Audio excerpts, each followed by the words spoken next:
하겠습니다. 하나님의 말씀 고린도전서 2장 1절부터 16절까지 보도록 하겠습니다. 고린도전서 2장 1절로 16절입니다. 형제들아, 내가 너희에게 나아가 하나님의 증거를 전할 때 말과 지혜 아름다운 것으로 아니하였나니 내가 너희 중에서 예수 그리스도와 그 십자가에 못 박히신 것 외에는 아무것도 알지 아니하기로 작정하였습니다. 내가 너희 가운데 거할 때 약하고 두려워하고 심히 떨었노라.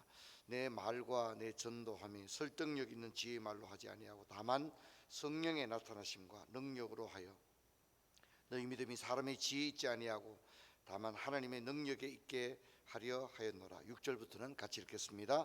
그러나 우리가 온전한 자들 중에서는 지혜를 말하노니 이는 이 세상의 지혜가 아니요 또 이 세상에서 없어질 통치자들의 지혜도 아니요 오직 은밀한 가운데 있는 하나님의 지혜를 말하는 것으로서 곧 감추었던 것인데 하나님이 우리의 영광을 위하여 만세전에 미리 정하신 것이라. 이 지혜는 이 세대의 통치자들이 한 사람도 알지 못하였나니 만일 알았더라면 영광의 주를 십자가에 못 박지 아니하였으리라. 기록된 바 하나님이 자기를 사랑하는 자들을 위하여 예비하신 모든 것은 눈으로 보지 못하고 귀로 듣지 못하고 사람의 마음으로 생각하지도 못한다 함과 같으니라. 오직 하나님이 성령으로 이것을 우리에게 보이셨으니 성령은 모든 것 곧 하나님의 깊은 것까지도 통달하시느니라. 사람의 일을 사람의 속에 있는 영 외에 누가 알리요? 이와 같이 하나님의 일도 하나님의 영 외에는 아무도 알지 못하느니라. 우리가 세상의 영을 받지 아니하고 오직 하나님으로부터 온 영을 받았으니 이는 우리로 하여금 하나님께서 우리에게 주신 은혜로 주신 것을 알게 하려 하심이라. 우리가 이것을 말하거니와 사람의 지혜로 가르친 말로 아니하고 오직 성령께서 가르치신 것으로 하니 영적인 일은 영적인 것으로 분별하느니라. 육에 속한 사람은 하나님의 성령의 일을 받지 아니하나니 이런 그것들이 그들에게는 어리석게 보이며 또 그는 그것들을 알 수도 없나니 이러한 일은 영적으로 분별되기 때문이라. 신령한 자는 모든 것을 판단하나 자기는 아무에게도 판단을 받지 아니하느니라. 누가 주의 마음을 알아서 주를 가르치겠느냐? 그러나 우리가 그리스도의 마음을 가졌느니라. 아멘. 인사합시다. 반갑습니다. 잘 주무셨죠?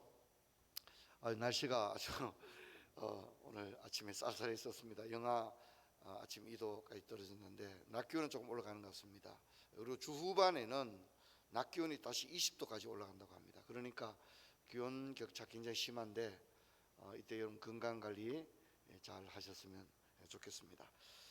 오늘 특세 6일차인데요 이 특세하는 게 참 쉽지 않은 일이다 그렇게 생각합니다. 또 건강해야 기도할 수 있는 일이고 또 하나님이 은혜 주셔야 기도할 수 있는 일인데 오늘 새벽에도 많이 올라오셔서 감사를 드립니다. 고린도 교회 문제에 관해서 다루고 있는데 첫 번째 문제는 교회 분열에 관한 문제였다 말씀했죠. 1절부터 4절에 이 문제를 다루고 있습니다. 우리 어제 살펴본 것은 제 1장을 보면 십자가를 보면 우리가 보인다 제가 그랬습니다. 그래서 십자가를 보면 십자가 아래 우리가 서게 되면 우리의 자랑, 우리의 교만 이런 건 있을 수 없거든요. 왜 교회가 나누어집니까? 왜 바울파, 게바파, 아볼로파, 그리스도파 이렇게 나눠집니까? 자기 의가 있기 때문에 내 자랑, 내 교만이 있기 때문입니다. 근데 그것은 십자가를 정확히 이해하지 못했기 때문이다. 십자가를 통과하면 우리의 자랑과 교만은 다 사라지고 오직 우리는 성령 안에서 하나가 되어지는 것입니다. 오늘 2장에 다룰 내용은 이런 것입니다. 세상의 지혜로는 그 십자가의 가치를 알지 못한다는 겁니다. 세상의 지혜, 통치자들의 지혜, 그렇죠? 도서관적인 지혜, 이 땅의 지혜, 성인들의 지혜로는 십자가의 그 교리에 우리가 이룰 수 없는 겁니다. 왜 그렇죠? 앞에서 볼 때 세상은 십자가를 미련하다고 생각합니다. 어리석다고 생각합니다. 십자가는 약하고 부끄럽고 거치는 그런 것으로 생각하는 겁니다.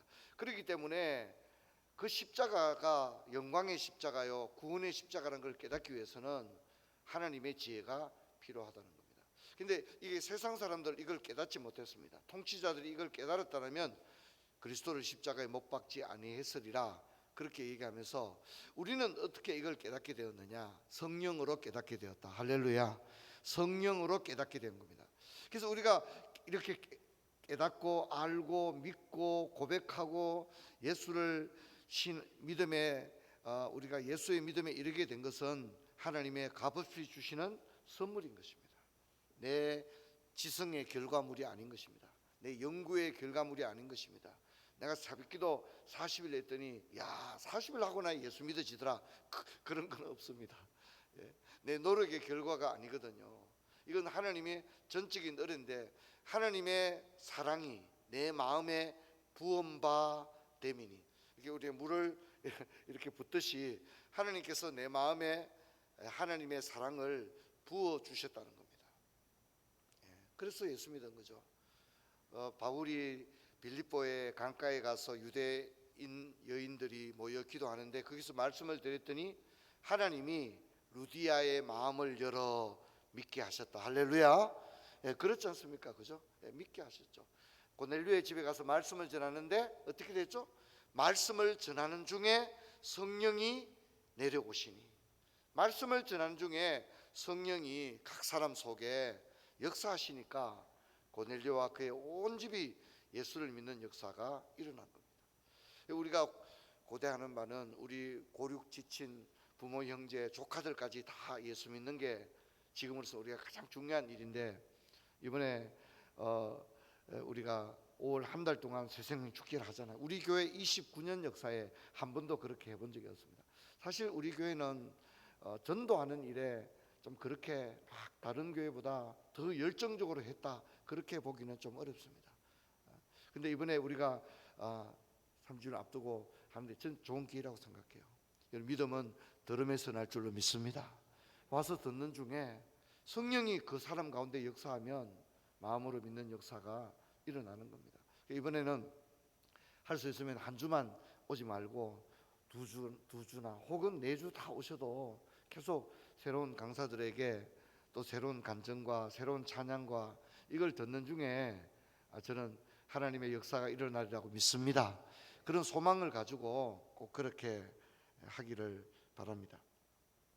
여러분, 사도는 세상의 영과 하나님의 영을 비교하고 있습니다. 세상의 영은 십자가를 미련하게 생각합니다. 세상 사람들이 교회 다니냐고, 나 그래 안 봤는데, 그렇게 얘기합니다.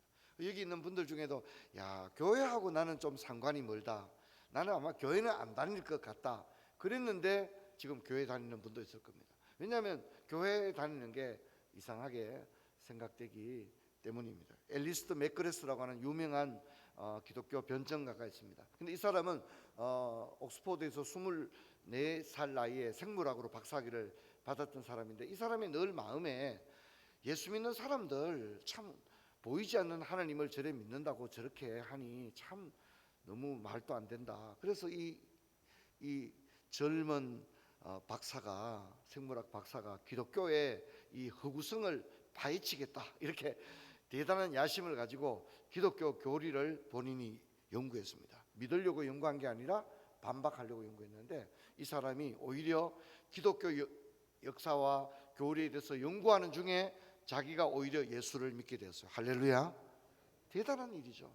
그래서 여러분, 종종 영국의 BBC 방송과 기독교와 관련된 이슈를 보면 이렇게 앨리스 맥그레스 인터뷰가 굉장히 많이 나옵니다. 영국에서 또 영미권에서 앨리스 맥그레스가 한마디 하면 저 사람 말이면 그런가 보다 할 정도로 이 오소리티를 가지고 있는 사람이거든요. 전격적인 하나님의 놀라운 변화를 허락하신 거죠. 그게 참 신기한 겁니다. 세상의 영으로는 십자가가 미련하게 보이고 교회 다니는 사람들 미련하게 보이는 겁니다.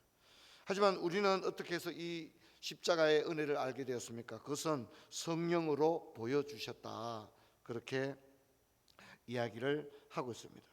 그래서 세상의 영은 십자가를 미련하지만 하나님의 영은 우리에게 은혜로 그것을 알게 했는데, 또 다른 비교를 하는데 육에 속한 사람과 하늘에 속한 사람을 비교하고 있습니다. 육에 속한 사람은 성령의 일을 받지 않는, 교회 다녀도 성령이 그 안에 내주하지 않는 사람은요, 성령의 일을 받지 않습니다. 여러분, 성령이 하시는 일이 뭐죠? 첫째, 하나 되게 하는 일입니다. 우리 교회 공동체가 각기 개성이 다른데 그래도 어떻게 하든지 하나 되어 나가고 있잖아요. 여러분, 그것은 우리의 지성의 결과, 인격의 결과가 아니라 우리 안에 일하시는 동일한 성령께서 각기 다른 개성을 가진 우리들을 하나로 묶어 주시는 줄로 믿습니다. 이게 너무 놀랍고 신비한 일이 아닐 수가 없는 겁니다. 또한 성령이 하는 일이 뭡니까? 거룩한 영이죠. 그래서 우리를 진리 가운데로 인도하고 우리를 거룩과 경건으로 이끄는 겁니다. 그래서 교회가 그렇게 담임 목사 한 사람이 굉장한 리더십이 있고 아무 관계 없습니다. 담임 목사는 제가 생각할 때는 우리 전체 하나님의 영적인 일에 어쩌면 1%도 안 되는 겁니다. 나머지는 다 사실 100%를 다 누가 하는 거죠? 성령이 하시고 저는 다만 말씀을 전가한 일에 도구로 사용되질 뿐입니다. 할렐루야. 이것을 기억하셔야 합니다. 그래서 하늘에 속한 사람은 신령한 일을 받게 됩니다. 그래서 여러분, 우리는 세상 지혜, 세상의 영, 육에 속한 사람이 아님을 알고 성령의 사람, 하늘에 속한 사람, 그리스도 예수의 사람으로서 오늘 또 믿음으로 승리하며 달려갈 수 있는 그런 은혜가 있기를 주의 이름으로 축원합니다. 우리 오늘 찬양하고 기도하며 나아갈 텐데, 이 찬양은 이제 우리가 5월 30일에 초청하게 될 송경민 목사님 이제 우리 교회 오시니까 찬양을 조금씩 우리가 불렀으면 좋겠습니다.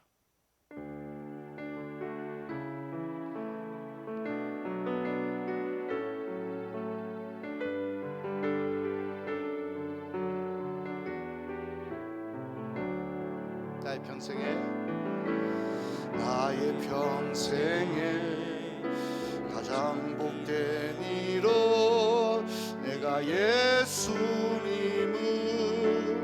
만난 것이라. 나의 평생에 가장 잘한 일은 내가 예수님을 주로 섬긴 것이라. 세상 살 동안 내가 걷는 길이 때론 험하여서 넘어질 때도 주의 강한 손이 나를 붙드시니 나는 예수님만 주로 섬기며 살리. 나는 주를 섬기는 것에 후회가 없습니다. 내가 걸어온 모든 시간 다 주의 은혜니, 내가 걸어갈 모든 날도 주만 섬기며 살리. 오직 예수 이름 부르며 살아가리라. 한 번 더 찬양합니다. 나의 평생에 가장 복된 일은 내가 예수님을 만난 것이라. 나의 평생에 가장 잘한 일은 내가 예수님을 주로 섬긴 것이라. 이 세상 살 동안 내가 걷는 길이 때론 험하여서 넘어질 때도 주의 강한 손이 나를 붙드시니 나는 예수님만 주로 섬기며 살아. 우리 손들고 한번 찬양합시다. 나는 주를 섬기는 것에, 나는 주를 섬기는 것에 후회가 없습니다. 내가 걸어온 모든 시간 다 주의 은혜니, 내가 걸어가 모든 날도 주만 섬기며 살리. 오직 예수의 이름 부르며 살아가리라. 이것이 나의 간증이요, 이것이 나의 간증이요, 이것이 나의 찬송일세. 나 사는 동안 끊임없이 구주를 찬송하리로다. 여러분, 제가 이번 덕사하면서 그런 말씀 드렸죠. 몸무게 1kg 이렇게 감량하려고 그래도 진짜 힘들지 않습니까? 몸무게 1kg 감량하는 거 얼마나 어렵습니까? 근데 여러분, 진짜 은혜 받는 것은 진짜 어려운 것 같아요. 또 기도하는 것도 진짜 어려운 것 같아요. 여러분, 이 시간에 추운 날씨 올라왔으니까 오늘 한 주를 시작하는 이번 한 주 말씀과 기도로 승리하리라, 이런 결단을 가지고 저와 함께 기도할 텐데 수고 소리지만 한번 따라 하십시다. 주여 은혜를 베푸소서. 주여 은혜를 주옵소서. 우리 간절히 기도하겠습니다. 하나님 아버지, 은혜와 사랑을 감사합니다. 복된 주일을 지나게 하시고 한 주간을 시작합니다. 매서운 아버지 꽃샘추위가 아버지 휘몰아치는 가운데 이 새벽을 깨우기 위해 주의 전에 올라왔습니다. 아버지 하나님, 당신의 백성들 이 험한 나그네 인생길 걸어가는 날 동안에 아버지, 우리가 무슨 힘이 있습니까? 무슨 능력이 있습니까? 무슨 지혜가 있습니까?